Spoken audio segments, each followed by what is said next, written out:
Here we are in Seattle, making our way downtown to get to our cruise to Alaska. Our celebrity Solstice ship is docked at Pier 91, and they make us check in our luggage, but I would have preferred to take it in myself. Once we start going in, you would not believe how many checkpoints they had to herd us through before we actually make it to the ship.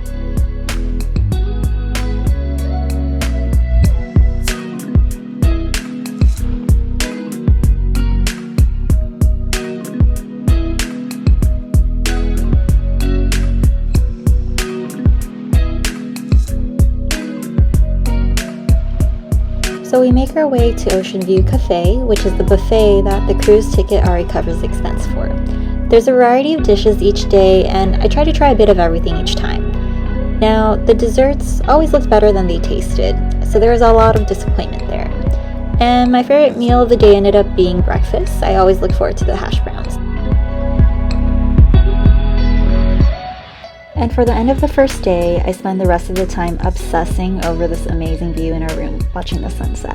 The second day was an entire sea day, and it started off with a workout, and then going to the Solstice Theater to watch Top Gun, which is something I've watched before, but I loved it the second time just as much. And then at night, we went to a fancy specialty dinner that has animation of a little chef teaching about the food, and sometimes cooking up the dish before it's served. And the food was just okay, but it was nice and entertaining to experience this animation throughout dinner. A funny story here is that we got seated with other people who were much older couples, and we were forced to socialize doing the whole icebreaker introducing yourself kind of thing. Everyone just kept drinking their water during the awkward silences.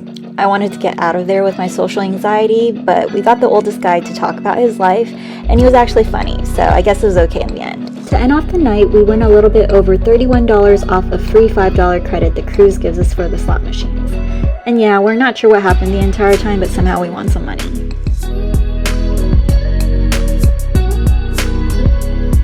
Our first stop is Ketchikan, Alaska. It's a small city and we mostly do sightseeing here. And here's where my boyfriend and I almost thought his phone got stolen by a smooth criminal, who offered to take our picture in exchange of us taking one for him. Turns out he's still a nice man, and we just didn't pay attention to when the man actually handed the phone back to me, but I actually had it in my jacket pocket the whole time.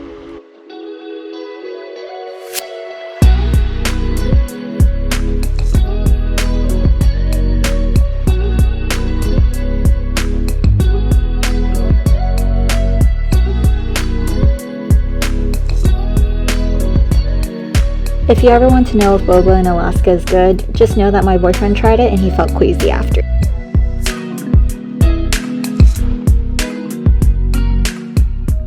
We couldn't leave without trying chowder and fish and chips well known to the city at the Alaska Fish House, and it was good. We got their smoked salmon chowder and last minute decided on their sampler of cod, halibut, and salmon. After getting our stomachs filled, we walked a little bit more before heading back to the ship.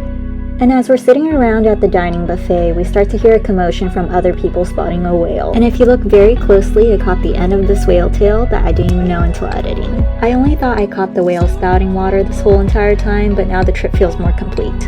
Then I went to see the show, and the artist just had a way with getting the crowd to respond by getting us to dance and sing with her. Here's a little bit of that. Sing it with me, come on! And that's how my night ended, along with ordering complimentary room service for the next day's breakfast, as we have quite the early start. And just take a look at this morning view. Trust me, I was half asleep before opening these curtains, getting stunned awake. In part, it had to do with it being super bright at only 5:30 in the morning, but also because of the amazing view with us going through Endicott Arms here, and we're headed towards Dawes Glacier. The scenery kept changing with the ever-evolving sky and water, but we were blessed with good weather when it mattered most, and it gave us such an unreal sight.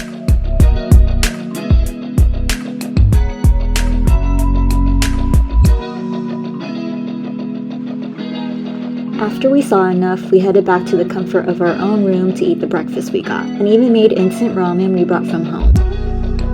For our next stop, we make it to Juneau, and we're off to an adventure to Mendenhall Glacier. This trip for us was only about $45 per person, and this was taking the blue bus where we got a funny driver to tell us some history along the way, which is way better than if you go with the excursion offered by the cruise, which is at least a couple $100s.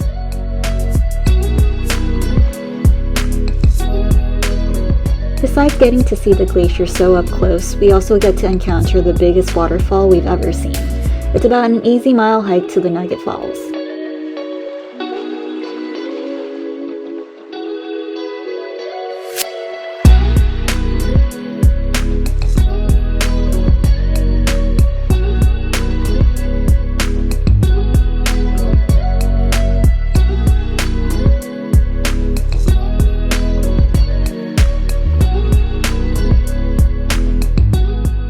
In total, we spent about 2 hours at Mendenhall Glacier, and then for dinner we went to a famous crab shack.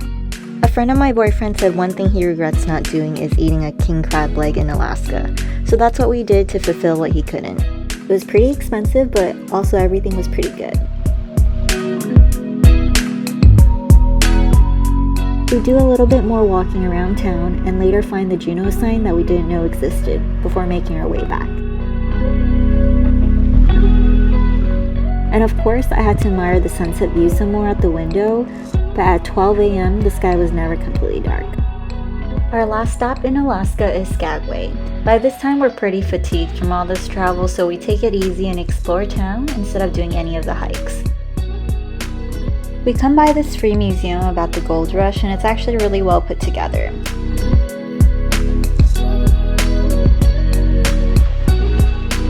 Here we are spinning our fate during the gold rush, and my boyfriend rigs his results to hit the jackpot, and of course my results are a bit more realistic. As for food, the one special thing to get here is their fried bread, which is a traditional snack that's a deep fried bread with cinnamon and sugar. You can tell it's good if my boyfriend doesn't want to share. And this crow kept patiently waiting for us to drop our crumbs as well. We don't do much else besides walk around town in search of an ice magnet. And of course we stop by for some ice cream and also get a pressed penny souvenir here. My boyfriend kept talking about mining and becoming a miner in this city, so it was only fitting he got this one.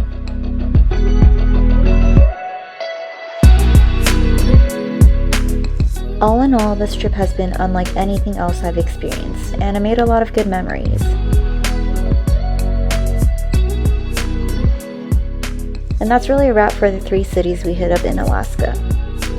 And if you need another adventure, subscribe for the next ones.